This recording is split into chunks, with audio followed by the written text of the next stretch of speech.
Selama 10 tahun terakhir ini, panggung politik Indonesia itu cuma soal dua nama, Joko Widodo dan Prabowo Subianto. Mereka ini rival sengit dalam dua pemilu yang jujur aja sempat membelah kita semua. Tapi plot twistnya luar biasa. Rival yang kalah justru masuk kabinet, jadi sekutu di pusat kekuasaan. Ini bukan sekedar cerita politik biasa. Ini adalah kisah epik tentang pertarungan, rekonsiliasi, dan suksesi yang ngebentuk Indonesia hari ini.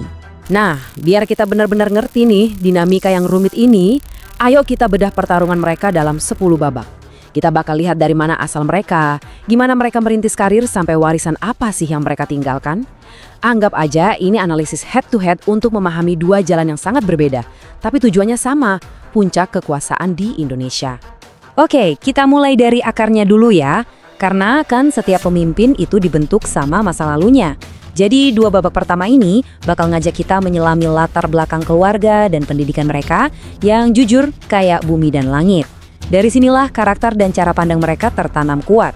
Coba deh lihat kontrasnya, bener-bener luar biasa. Di satu sisi kita punya Jokowi, lahir dari keluarga sederhana di Solo, besar di bantaran sungai yang sering kena gusur. Ayahnya cuma pedagang kayu biasa. Pengalaman paling ngebentuk dirinya itu bukan baca buku teori, tapi merasakan langsung gimana rasanya rumahnya digusur. Ini yang bikin dia punya empati sama Wong Cilik. Terus di sisi lain ada Prabowo, lahir di jantung kekuasaan dari keluarga elit aristokrat. Ayahnya, Sumitro Jojo Hadikusumo, itu seorang begawan ekonomi. Masa kecilnya bukan di pinggir sungai, tapi keliling dunia. Singapura, London, Swiss, karena situasi politik ayahnya. Jadi dunia adalah taman bermainnya. Perbedaan ini lanjut terus ke pendidikan mereka. Jokowi itu ya 100% produk pendidikan dalam negeri. Dari SD sampai lulus Fakultas Kehutanan UGM, semua di Indonesia. Fokusnya pun sangat praktis, teknologi kayu. Skripsinya aja ngebahas soal konsumsi kayu lapis di Solo. Bandingin sama Prabowo, seorang third culture kid, lulusan sekolah internasional di London. Saat balik ke Indonesia, dia nggak masuk kampus biasa, tapi langsung ke akademi militer. Terus lanjut latihan pasukan khusus di Fort Benning, Amerika. Jadi intinya apa? Yang satu dididik buat bangun industri dari bawah, yang satunya lagi dilatih buat mikirin strategi dan komando tingkat tinggi. Nah, semua latar belakang tadi itu pastinya ngebentuk cara mereka memulai karir kan? Babak selanjutnya bakal nunjukin gimana titik awal karir mereka, menentukan gaya kepemimpinan mereka, dan gimana peran keluarga mereka di panggung publik jadi sangat berbeda.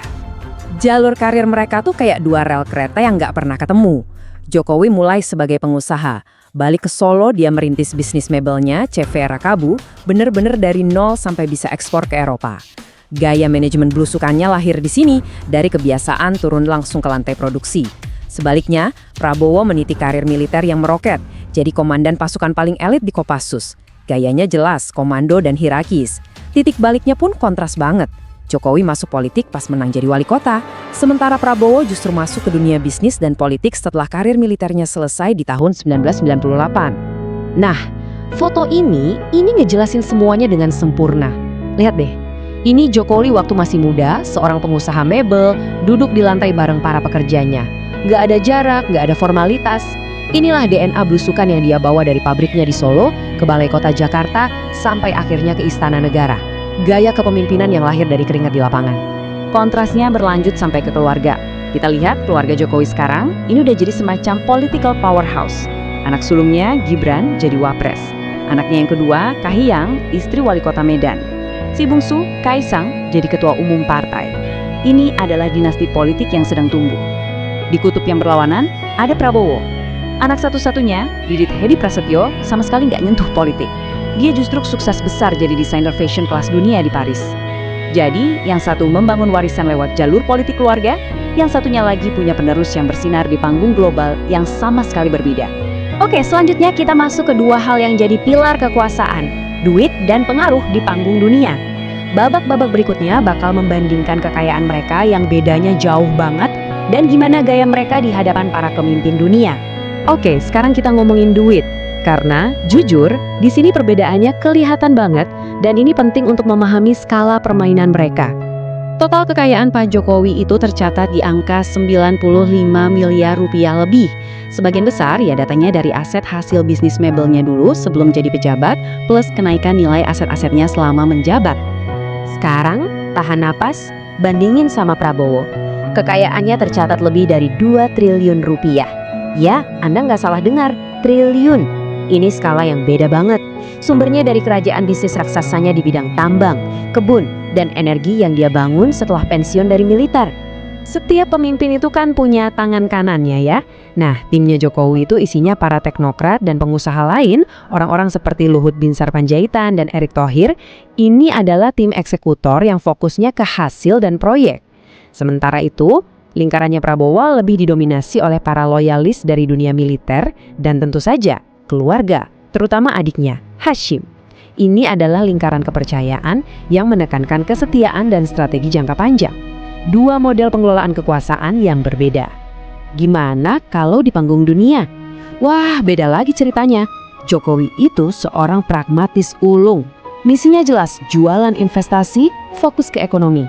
Gayanya kalem, khas Jawa, dan dia lebih sering pakai penerjemah untuk memastikan semua detail tersampaikan akurat. Di sisi lain, Prabowo dengan latar belakang internasionalnya tampil lebih tegas dan fokus ke isu-isu geopolitik. Dia seorang poliglot, fasih beberapa bahasa Eropa, jadi dia sangat nyaman ngobrol langsung sama pemimpin dunia, seringkali tanpa teks, untuk membangun aliansi-aliansi strategis. Nah, sekarang kita masuk ke arena utamanya, panggung politik. Gimana sih perjalanan mereka sampai ke puncak? Dan yang lebih penting lagi, kira-kira mereka mau dikenang sebagai apa? Apa warisan yang mereka coba bangun? Perjalanan politik Jokowi ini jujur kayak sebuah anomali. Jalurnya tuh jalur cepat, jalur tol eksekutif yang gak ada sebelumnya. Dari wali kota Solo, loncat jadi gubernur Jakarta, terus 2 kali menang pilpres. Rekornya sempurna, dia gak pernah kalah sekalipun di setiap pemilu jabatan eksekutif yang dia ikuti. Nah, sekarang kita lihat jalan yang ditempuh Prabowo. Ini kebalikannya, ini jalan yang panjang. Sebagai pendiri Gerindra, dia harus merasakan pahitnya kalah di 3 pilpres berturut-turut. Tapi, langkah rekonsiliasinya masuk ke kabinet Jokowi terbukti jadi langkah master yang membawanya kembali. Dan akhirnya, di usahanya yang keempat, dia berhasil sampai ke puncak. Kalau ngomongin warisan, kita bisa lihat dari program andalan mereka. Jokowi bakal selalu identik dengan pembangunan infrastruktur gila-gilaan, tol, bendungan, dan tentu saja IKN, plus kebijakan hilirisasi. Sementara itu, Prabowo datang dengan program andalan makan bergizi gratis dan fokus kuat pada modernisasi alutsista. Di budaya pop juga beda. Jokowi punya film biopik yang komersial, sementara Prabowo lebih sering muncul di film dokumenter yang patriotik. Oke, kita sampai di babak pamungkas, babak penentuan. Ini adalah tentang comeback story. Bagaimana mereka menghadapi titik terendah dalam karir mereka, lalu bangkit lagi dengan lebih kuat untuk mengukir nama mereka di buku sejarah Indonesia. Setiap tokoh besar punya cerita kebangkitannya. Jokowi di awal kepemimpinannya sering banget diremehkan, dicap deso, pelanga-pelongo. Dia juga harus ngelewatin krisis pandemi yang luar biasa berat, tapi dia berhasil menyelesaikan masa jabatannya dengan tingkat kepuasan publik yang sangat tinggi. Di sisi lain, Prabowo menghadapi pukulan yang bisa mengakhiri karir siapapun. Diberhentikan dari militer, lalu kalah 3 kali pilpres berturut-turut. Tapi dia menolak untuk menyerah dan akhirnya mencetak salah satu kisah comeback politik paling epik dalam sejarah modern Indonesia. Dari 2 gaya kepemimpinan yang sangat berbeda ini, menurut Anda, gaya permainan siapa yang pada akhirnya paling menentukan dalam membentuk Indonesia hari ini dan ke depannya? Tulis pendapat kalian di kolom komentar ya.